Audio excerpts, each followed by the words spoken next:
Hello बच्चों, अभी तक आपको मैंने एक्सरसाइज 3.3 के 9th क्वेश्चन करा दिए थे, 9 तक करा दिए थे। अभी एक क्वेश्चन नंबर 10 है। क्वेश्चन 10 क्या कह रहा है? निम्न अवयव को एक सममित अवयव तथा एक विषम सममित अवयव के योगफल के रूप में व्यक्त कीजिए। यानी एक सिमेट्रिक मैट्रिक्स है और एक स्क्यू सिमेट्रिक मैट्रिक्स है, तो उसको इनके योगफल के रूप में हमें व्यक्त करना है। तो मैंने आपको बताया था, अगर कोई मैट्रिक्स ए है हमारी, तो 1/2 ए प्लस ए ट्रांसपोज और plus 1/2 A minus A transpose, ये योगफल के रूप में निकालते हैं इससे। तो ये मैंने आपको बताया था, उसी तरह हम इसे निकालेंगे। तो हमने ए लिया हुआ है, ए ट्रांसपोज बराबर कितना हो जाएगा? 3 5 1 -1। अब ए प्लस ए ट्रांसपोज निकालेंगे तो ये हो जाएगा, दोनों को जोड़ना है हमें। ये हो जाएगा 6, ये हो जाएगा 6, ये हो जाएगा 6 और ये हो जाएगा -2। दोनों को जोड़ना है हमें। अब 1/2 ए प्लस ए ट्रांसपोज करें तो 1/2 6 6 6 -2। तो वर्ड चेक कर लेते हैं। 6 हो गया, 6 हो गया, ये भी 6 हो गया, ये -2। 2 से डिवाइड कर दें हम, 3 3 3 और -1। तो ये आ गया 1/2 ए प्लस ए ट्रांसपोज। अब हमें निकालना है ए माइनस ए ट्रांसपोज। तो ए माइनस ए ट्रांसपोज निकालने के लिए क्या करेंगे?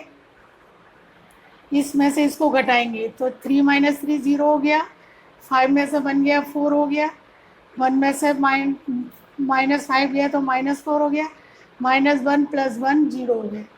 तो मैंने बताया था आपको, इसको सिमेट्रिक में डायगोनल जो भी होंगे एलिमेंट्स वो शून्य होंगे, तो इस चीज़ का ध्यान रखना है। अब 1/2 ए माइनस ए ट्रांसपोज बराबर 1/2 0 4 -4 और 0। तो कितना आ जाएगा? ये भाग दिया 0, ये 2 आ गया, ये माइनस से ये -2 आ गया और ये 0 हो गया। अब दोनों को जोड़ना है हमें, इस फॉर्मूले में लगाना है। तो a बराबर 1/2 ए प्लस ए ट्रांसपोज कितना आया? ये आया 3 3 3 -1 और 1/2 ए माइनस ए ट्रांसपोज ये आया 0 2 -2 और 0। दोनों को जोड़ना है। तो 3 हो गया, ये तो 3 2 5 हो गया, 3 में से 2 गया 1 हो गया और -1 हो गया। तो हमारा योगफल के रूप में ए मेरा क्या था? 3 5 1 -1, सेम वही चीज़ निकल के आ गई। तो ये हमारा आंसर हो जाता है। यानी जो हमने ए लिया हुआ था वही चीज़ हमारी निकल के आनी चाहिए योगफल के रूप में। ये मैं इससे पहले आपको थ्योरम में बता चुकी थी, तो वही चीज़ है। तो आशा है समझ में आया होगा। तो ये योगफल के रूप में कहेगा, तो इस चीज़ को ध्यान में रखना है हमें। तो ये क्वेश्चन 10 हो जाता है। इसका सेकंड पार्ट और बता देती हूँ। सेकंड पार्ट भी सेम इसी तरीका है, फॉर्मूला वही लगेगा हमारा। तो इसको मैं मिटा देती हूँ।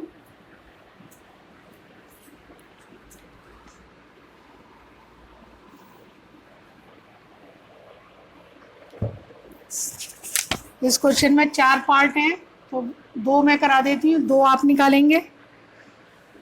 a = दे रहा है 6 -2 और 2, माइनस के 2 3 और -1 2 -1 और 3 ये दे रहा है। तो वो ये योगफल के रूप में हमें सममित और विषम सममित अवयव का निकालना है। तो सबसे पहले ए ट्रांसपोज निकालेंगे। तो ए ट्रांसपोज क्या हो जाएगा? 6 -2 2 -2 3 -1 2 -1 और 3। 2 बार चेक कर लेते हैं, गड़बड़ ना हो। 6 -2 2 -2 3 -1 2 -1 3। अब ए प्लस ए ट्रांसपोज, तो ये कितना हो जाएगा? दोनों को जोड़ेंगे हम, 12 हो गया, ये -2 -2 -4 हो गया, ये 2 और 2 4 हो गया, ये -2 -2 -4 हो गया, ये 3 3 6 हो गया और ये -2 हो गया, 2 2 4 हो गया, ये -1 -2 हो गया और ये 3 3 6 हो गया। एक बार और चेक कर लेते हैं। 6 6 12 हो गया, -4 2 2 4 हो गया, -2 -2 -4 3 3 6 हो गया, -1 -2 2 2 4 हो गया, -1 -2 3। क्योंकि जरा भी अगर एक भी एलिमेंट गड़बड़ हो गया तो वैल्यू गड़बड़ हो जाएगी, पूरा चेक करना पड़ेगा। अब इसी में मैं 1/2 से मल्टीप्लाई कर देती हूँ, यहाँ भी 1/2 से कर देती हूँ। तो ये कितना हो जाएगा? 6 हो जाएगा, 6 हो जाएगा, ये -2 हो जाएगा और ये 2 हो जाएगा। और यहाँ से हो जाएगा ये -2 हो जाएगा, ये 3 हो जाएगा, ये -1 हो जाएगा और ये 2 हो जाएगा, ये -1 हो जाएगा और ये 3 हो जाएगा। ये आ गया 6 हो गया, -2, 2 हो गया, -2, 3, -1, 2, -1 और 3।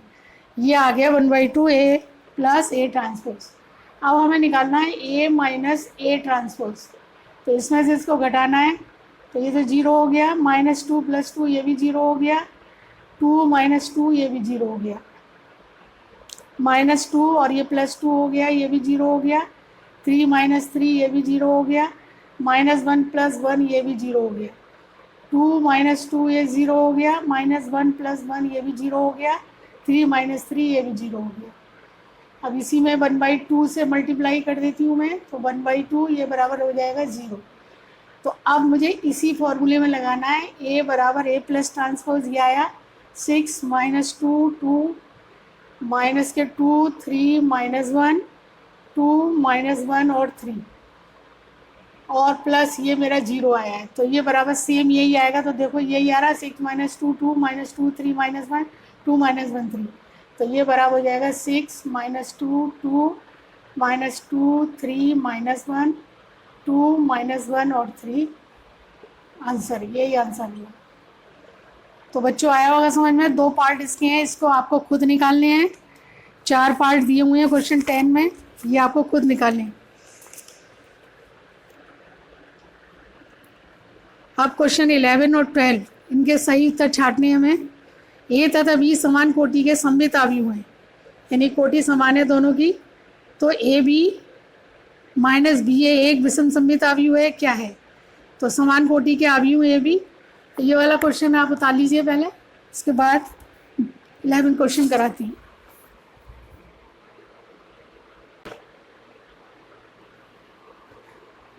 बच्चों अब आता है क्वेश्चन 11।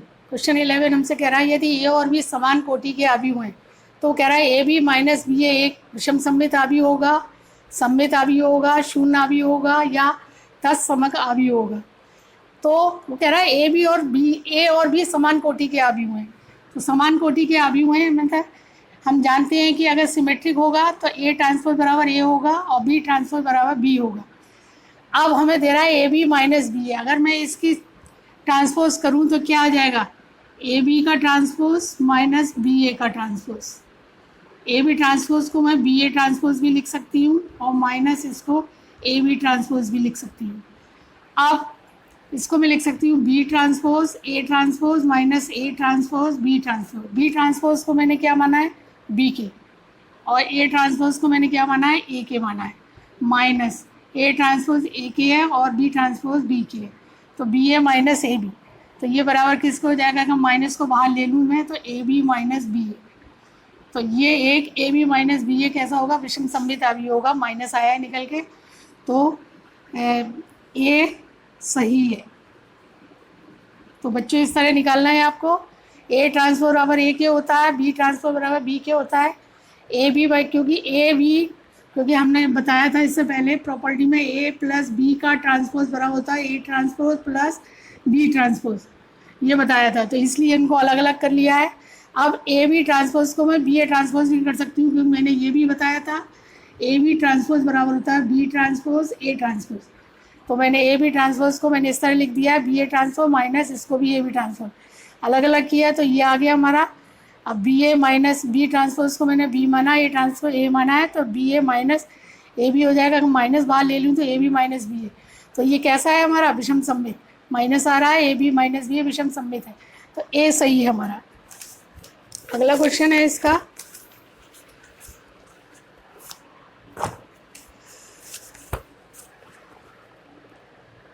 वो कह रहा है यदि 12वां क्वेश्चन और है हमारा, 12वां क्वेश्चन और देख लीजिए, क्वेश्चन 12।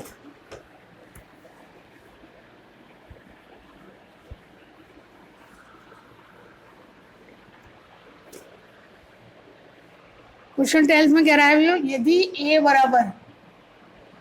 ए बराबर दे रहा है cos alpha minus sine alpha और साइन एल्फा कॉस एल्फा, इस टाइप का मैंने कराया था भी आपको, लेकिन इसमें वैल्यू निकलवा ए प्लस ए ट्रांसपोज बराबर आई, तो एल्फा की वैल्यू निकलवा रहा है।